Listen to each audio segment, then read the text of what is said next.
안녕하세요. 김호준입니다. 오늘부로 미일 중로 4개국 특사들이 모두 귀국했습니다. 이들 4개국 관련해서는 4개국 모두 관련됐을 뿐만 아니라 국내 정치적으로도 정당별 입장이 갈리는 사드 배치 문제가 향후 가장 민감한 이슈 중 하나가 될 겁니다. 과연 이 무기의 성능은 미군이 그리고 박근혜 정부 하의 국방부가 주장하듯 그렇게 뛰어난 게 맞긴 맞는지부터 비용 문제는 어떻게 해결하고 국회 비준은 어떻게 할 것이며 중국과의 군사외교적 긴장 고조와 경제적 손실을 감수할 만큼 안보 이득이 과연 있는 건지까지 여러 검토가 필요할 겁니다. 저는 이 무기 자체보다 국민들이 이 무기 도입으로 인해 우리가 어떤 이득을 얻고 대신 어떤 대가를 지불해야 하는지 정확하게 아는 것이 훨씬 중요하다고 봅니다. 그런 판단의 근거가 충분히 사실대로 제공되고 그리고 국민 다수가 배치를 원한다면 그럼 저 개인으로는 배치에 반대해도 그래서 배치를 지지할 수는 없어도 그 결정 과정을 존중하고 결과 역시 수용할 수 있다는 국민들 많을 겁니다. 지금까지 사드 배치에서 가장 큰 문제는 바로 이 과정 전체가 생략됐을 뿐 아니라 심지어 정부가 거짓말을 했다는 거죠. 그러니까 사드 배치와 관련해 문재인 정부가 가장 먼저 해야 할 일은 무엇보다 지난 정부가 사드 관련해 밝히지 않았던 것이 무엇인지 그것부터 밝히는 겁니다. 김호준 생각이었습니다.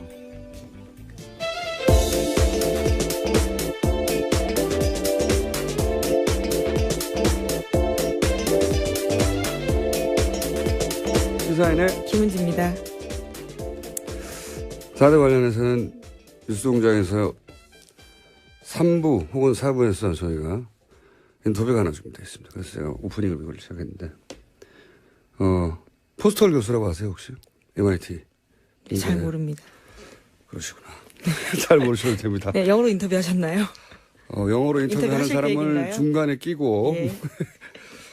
이분이 이제 그 미사일 디펜스 관련해서 민간 분야의 세계 최고의 권위자다라고 할 수 있는 분이거든요. 예. 그분하고 저희가 직접 인터뷰를 이렇게 하니 기대해 주시고. 자, 참 시사이네? 했습니다. 했습니다. 요즘 자꾸 기억이 안 나네. 첫 뉴스는 뭡니까? 네, 최순실 씨의 해외 은닉 재산을 추적해온 검찰이 독일 등과의 사법 공조를 통해서 일부 자금의 흐름과 용처를 파악했다고 오늘 아침 중앙일보가 보도했습니다. 박근혜 최순실 게이트와 관련해서 해외 사법 공조의 성과가 나온 것은 이번이 처음입니다. 검찰 특별수사본부 관계자에 따르면 수사팀이 최근 법무부를 통해서 독일 사법당국에 최 씨의 은닉 재산과 자금 흐름에 대한 공조를 요청했고 현지에서 사용한 돈의 사용처 등 일부 자료를 이미 건네받았다라고 말했습니다. 그렇군요. 예. 이런 뉴스가 나오면 항상 생각나는 게 가장 먼저 최재석 씨였나요? 최태민 씨의 네, 아들. 최태민 씨 생전에 본인이 직접 최태민 씨 방에 있는 금고에 가서 금괴와 양도성 채권이죠. 등등 1조 당시 기준으로 1조 가량의 재산을 직접 목격했다. 이게 얼마나 됐겠습니까? 그게 다 어디로 간지 모르거든요. 30, 40년 전인데. 이 재산 추적은 부정 축제한 재산에 대해서는 국가로 기소하는 게 맞다는 게 이제. 네, 환수시켜야 된다는 거죠. 문 대통령의 공약이기도 했고. 뉴스 공장에서도 이 추적하는 코너를 만들어 볼까 저희가 구상 중입니다. 아마 몇 주 이내에 등장하지 않겠는가. 해야죠, 사실. 근데 오래 걸릴 일 같아요. 한두 달에 끝날 일이 아니라. 네, 해외 재산이다 보니까요. 시간이 오래 걸리는 것 같아요. 불가능하지는 않다는 게, 지난 연말입니까? 연초입니까? 저희 방송에 나왔던 안원구 대구 국세청장 전, 그분이 이제 전문가적 견해에서 볼 때 2년 정도면 추적 가능하다. 본인에게 100명만 세무공무원 100명만 붙여주면 뭐 그런 얘기를 했었죠. 자, 이제 시작인 것 같네요. 다음 뉴스는요. 박근혜 전 대통령 재판이 어제도 있었습니다. 검찰이 증거로 제출한 150여 명의 진술조서에 대해서 박 전 대통령 쪽이 재판에서 증거로 사용되는데 부동의했습니다. 결국 검찰은 150여 명 증인을 모두 법정에 불러서 신문해야 할 상황인데요. 재판 기간이 길어질 가능성이 커졌습니다.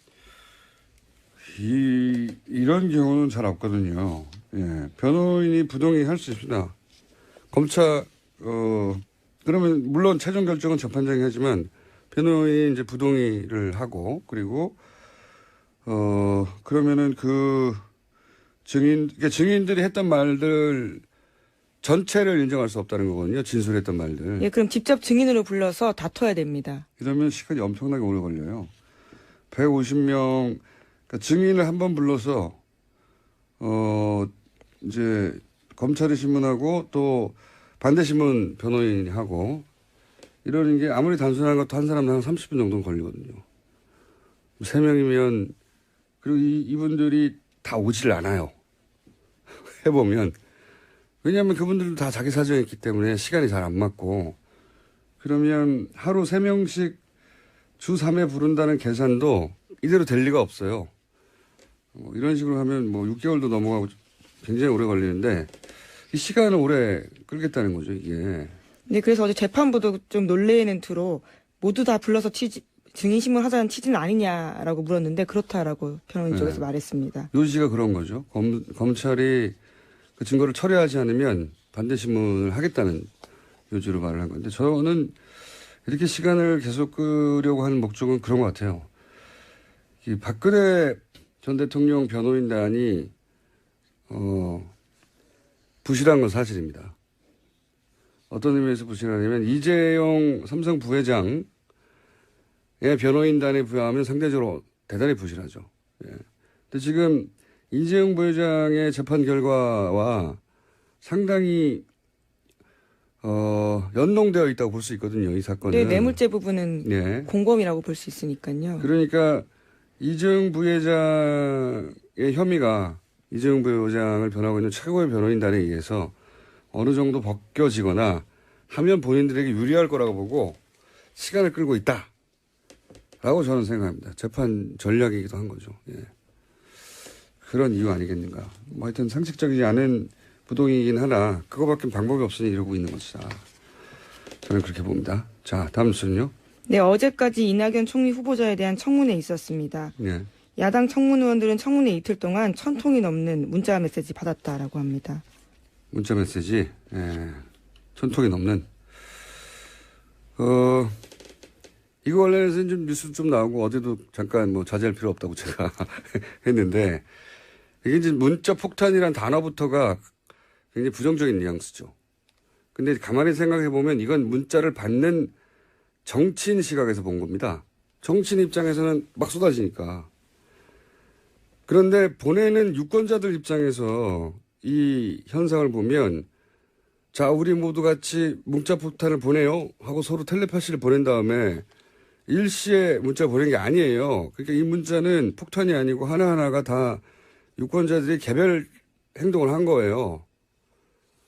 그런데도 이렇게 많이 문자가 가는 건 그 어떤 정치인의 어떤 언행을 보고 같은 감정을 느낀 유권자가 그렇게 많다. 그걸 입증하는 겁니다. 이렇게 문자 폭탄이라고 부르면 안 되는 거예요. 정확하게. 이건 그냥 정치인이 문자를 많이 받았네? 라는 관점에서 그 결과치만 보는 거고요. 거꾸로 봐야 되는 거죠. 유권자가 서로 맞추지도 않았는데 특정 행동에 대해서 문제가 있다고 느끼는 사람이 그렇게 많다는 겁니다. 그러니까 이거는 문자를 받는 정치인 시각에서 폭탄이라고 할 게 아니고 그 정치인이 대체 무슨 정치적 행위를 했길래 그렇게 많은 유권자들이 동시에 반응한 거지? 이렇게 봐야 되는 거죠. 그렇게 보면 유권자 입장에서는 이렇게 문자로 항의를 하는 거거든요. 문자로 지적을 하는 거고. 그럼 문제가 없는 거예요. 용어만 바뀌어도. 생각해보면 아니 정치인이 아닌 저도 방송하면 막 수백 통씩 문자가 쌓입니다. 저기에. 카톡도 오고 게시판에 앱에 욕설도 오고 방송국으로도 막 전화 게스트가 뭘 마음에 안 들면 수백 통씩 전화 오기도 해요. 항의 전화 오고. 어떤 날은 거의 전체가 비난입니다. 저희 PD부터 끌려 나와가지고. 마음에 들지 않는 게스트가 마음에 들지 않는 말을 하거나 하면 PD 나가 죽어라 이것부터 해가지고. 그렇다고 제가 우는 소리 합니까? 아니, 우는 소리를 한다고 정말 잘 울었다고 누가 해줍니까? 바보 소리나 듣지? 응?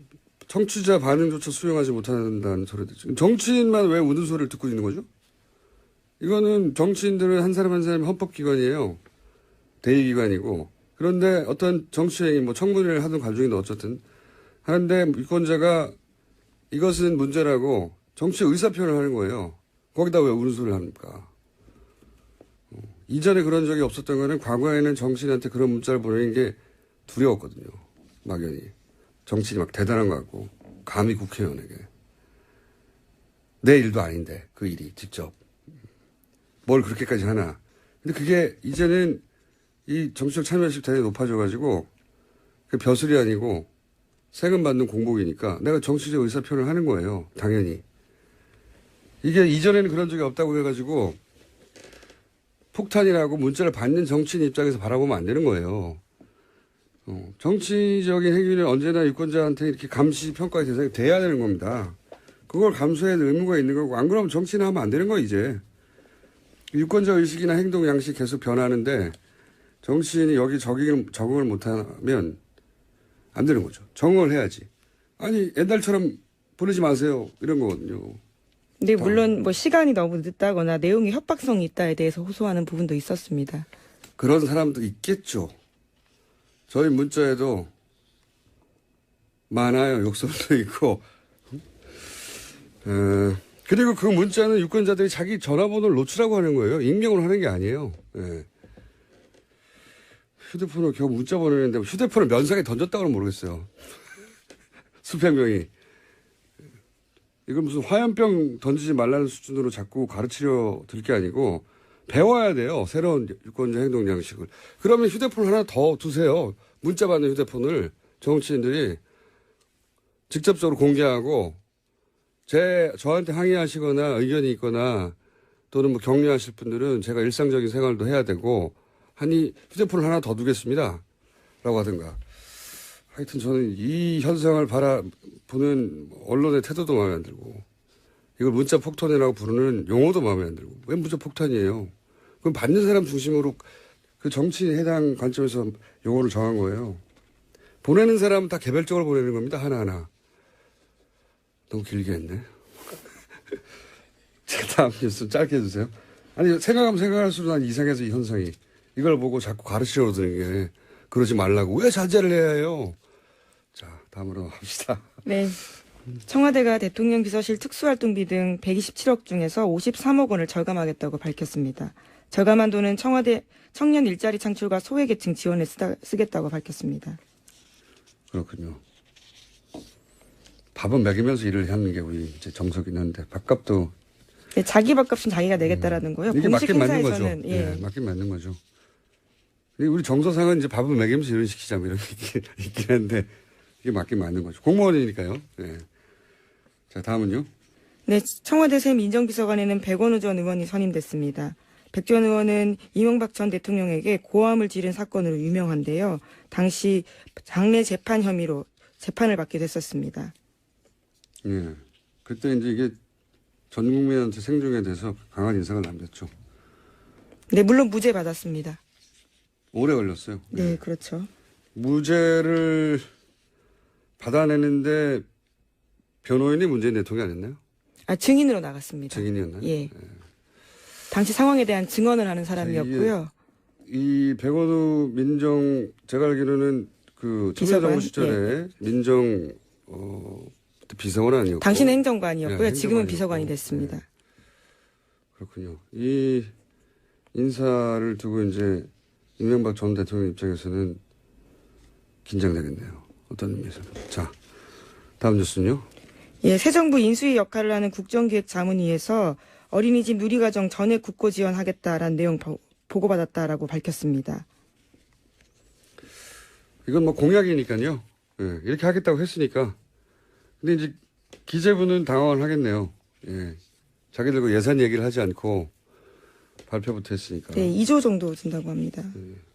근데 이제 공약을 지킨다는 말은 이게 정치적 메시지거든요.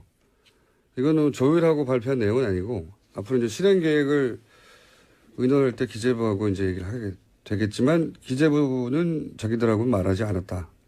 사전에. 불만을 가질 수 있겠지만 제가 보기엔 불만을 가진 내용 아닌 것 같습니다.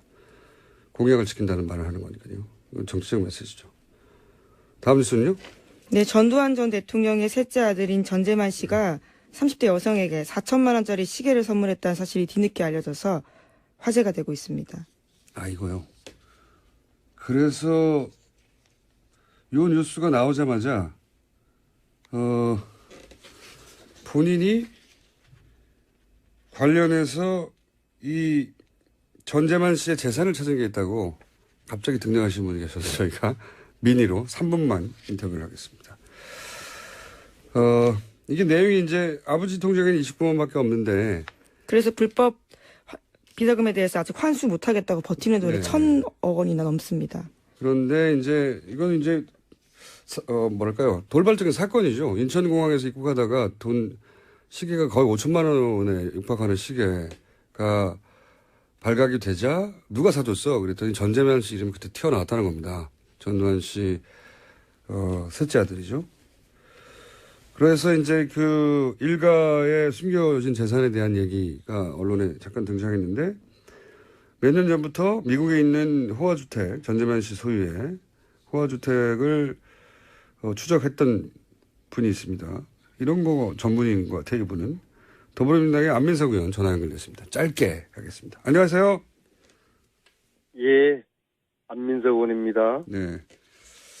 추적자 안민석. 이런 사건은 아무도 안 볼 때부터 추적을 하세요. 2013년에 이 호화주택 관련 서류를 확보하셨다고요?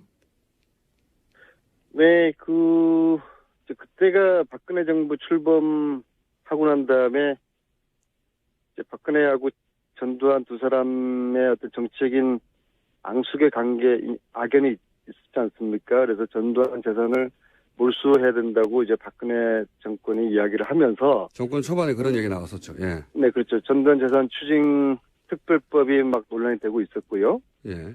그 와중에 제가 전두환 쪽의 재산을 찾는 일을 했었는데요. 마침 제 지역구 오산에 큰아들 이제 전재용 씨의 땅 소유가 있었어요. 예. 그거는 이제 국고로 다 한수를 다 했어요. 15만 평인데요.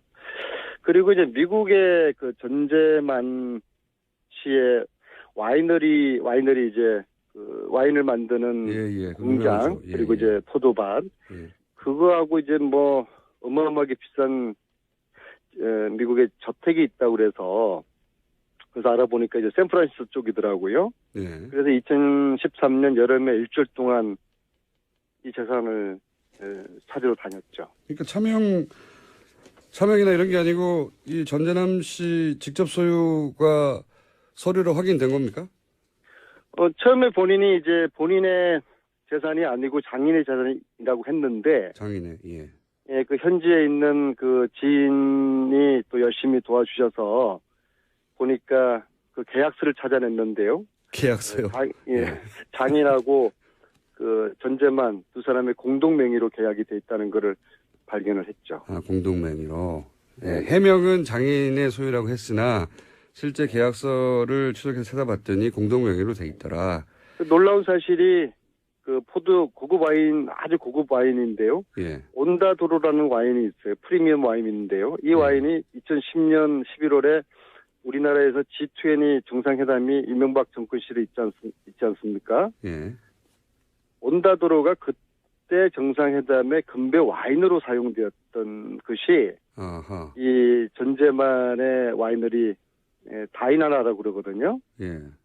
그 샌프란시스코에서 북쪽으로 한 1시간 정도 거리 있는 나파밸리라는 곳에 있는 곳인데 여기서 생산한 것을 G20 정상회담에 금배 와인으로 온다도로 이렇게 썼고요. 그리고 바소라는 거는 유명해요. VASO요. 예. 이것은 우리나라에서도 많이 알려져 있죠. 이게 전두환 아들이 만드는 와인이에요. 의원님. 네. 아무도 안 시켰는데 이런 일을 왜 계속 하십니까? 아니 진실을 추적하고 진실을 국민들에게 알리는 것은 대한민국 국회의원이 해야 될 중요한 임무 중에 하나라고 생각을 하고요. 그리고 이게 문제가 최순실도 재산 환수법이 되더라도 최순실이가 지금 만약에 정유라한테 다 차명으로 재산을 돌려놨을 경우에 예. 이것까지도 환수에 해당될 수 있도록 특별법에 그렇게 포함을 시켜야 될 겁니다. 그렇지 않으면은 이게 전재만 재산을 이걸 좀 환수를 하지 못하고 있는 거거든요. 왜냐하면 당연히 이거는 자기 아버지한테 물려받은 재산이고 자기 아버지 전두환의 재산은 불법 취득한 재산일 텐데 이걸 우리가 눈 뜨고도 환수하지 못한다는 게 법의 맹점이 있는 것이죠. 제가 이제 궁금한 거는 전재남 씨 이 명품 시계 사건이 4년 후에 터질 걸 알고 4년 전에 이게 추적한 건 아니잖아요. 그래서 유감스럽게도 13년에 제가 이걸 확인한 것을 언론에 알렸는데요. 그때는 보도가 안 됐습니까, 제대로? 그때 보도는 되긴 됐는데 크게 관심을 받지 못했죠. 네. 그때는 의원님도 크게 관심을 받지 못했습니다. 그런 측면이 없지 않나 있고요. 그런 측면이 없지 않아 있고요. 의원님 오늘 여기까지 하고요. 네. 이게 시계가 화제가 돼서 잠시 전두환 전 대통령 관련 재산도 추적하는 분이 있다는 걸 알리려고 저희가 잠깐 연결한 거고요. 다음에 나오실 때는 좀 자세히 말씀해 주십시오. 한 가지만 말씀드릴게요.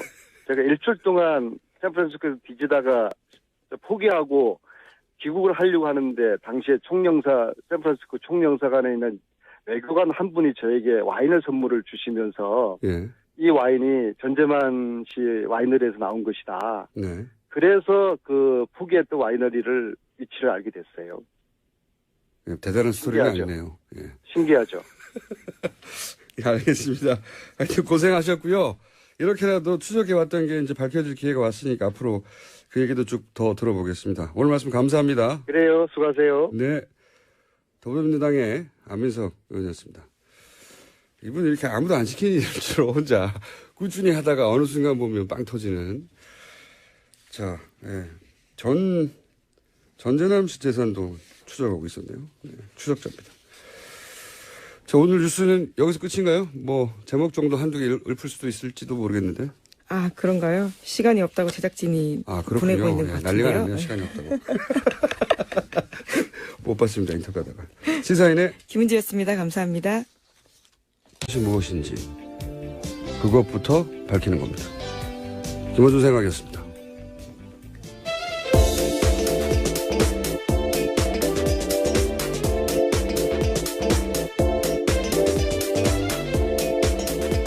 시사인의 김은지입니다.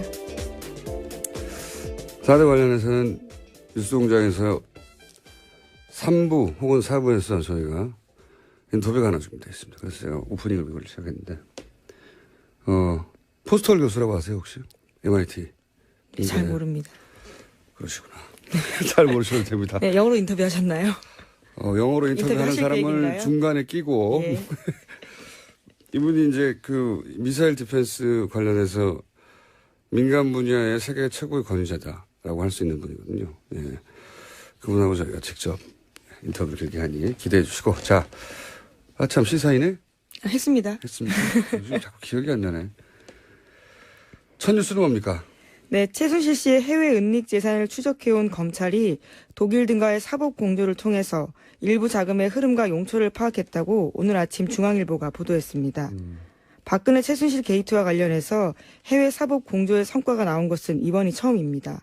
검찰 특별수사본부 관계자에 따르면 수사팀이 최근 법무부를 통해서 독일 사법당국에 최 씨의 은닉 재산과 자금 흐름에 대한 공조를 요청했고 현지에서 사용한 돈의 사용처 등 일부 자료를 이미 건네받았다라고 말했습니다. 그렇군요. 예. 안녕하세요. 김호준입니다. 오늘부로 미일 중로 4개국 특사들이 모두 귀국했습니다. 이들 4개국 관련해서는 4개국 모두 관련됐을 뿐만 아니라 국내 정치적으로도 정당별 입장이 갈리는 사드 배치 문제가 향후 가장 민감한 이슈 중 하나가 될 겁니다. 과연 이 무기의 성능은 미군이 그리고 박근혜 정부 하의 국방부가 주장하듯 그렇게 뛰어난 게 맞긴 맞는지부터 비용 문제는 어떻게 해결하고 국회 비준은 어떻게 할 것이며 중국과의 군사외교적 긴장 고조와 경제적 손실을 감수할 만큼 안보 이득이 과연 있는 건지까지 여러 검토가 필요할 겁니다.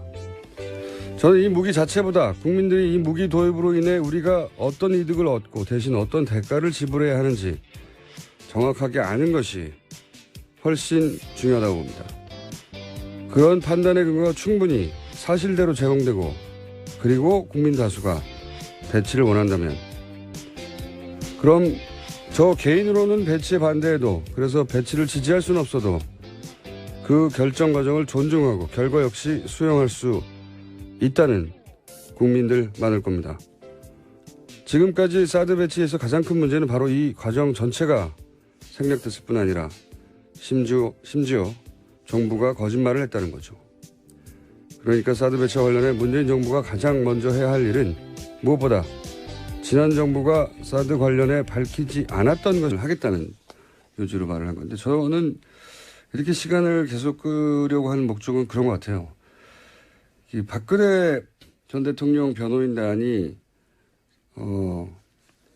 부실한 건 사실입니다.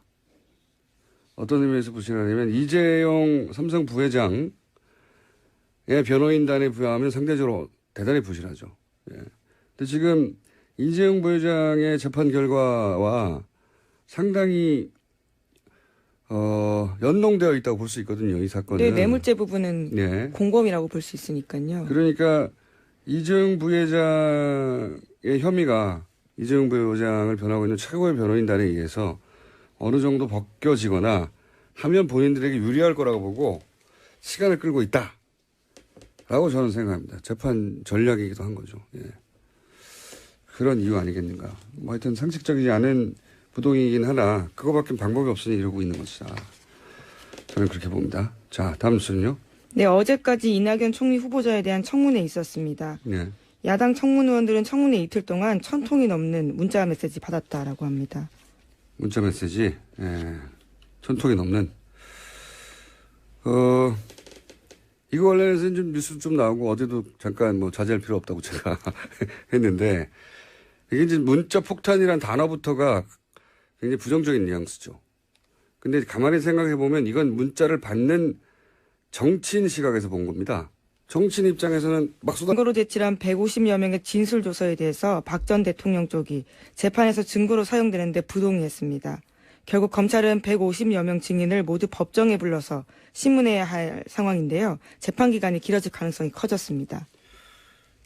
이런 경우는 잘 없거든요. 예, 변호인이 부동의할 수 있습니다.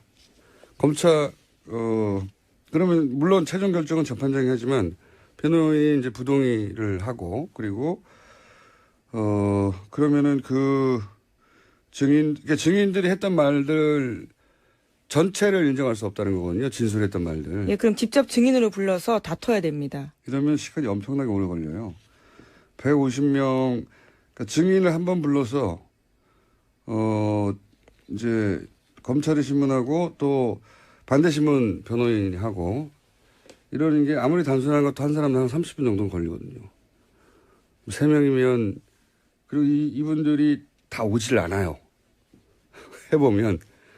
왜냐하면 그분들도 다 자기 사정이 있기 때문에 시간이 잘 안 맞고 그러면 하루 3명씩 주 3회 부른다는 계산도 이대로 될 리가 없어요.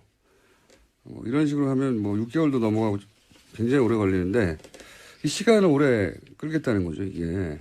네, 그래서 어제 재판부도 좀 놀래는 투로 모두 다 불러서 증인 신문하자는 취지는 아니냐라고 물었는데 그렇다라고 변호인 쪽에서 말했습니다. 요지가 그런 거죠.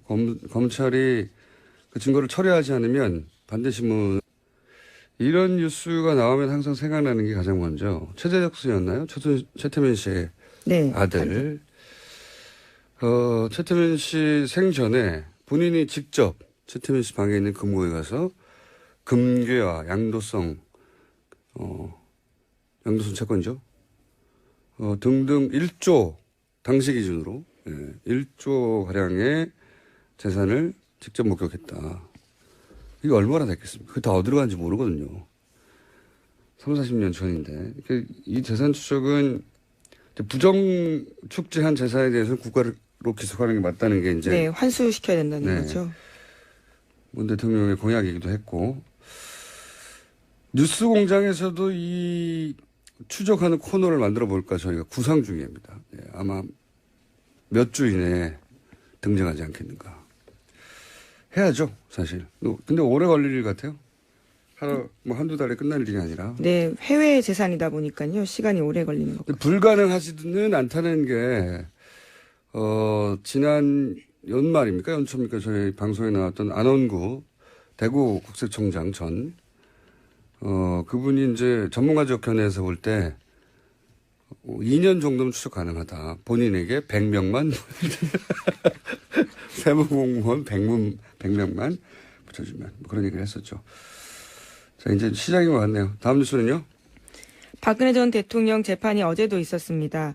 검찰이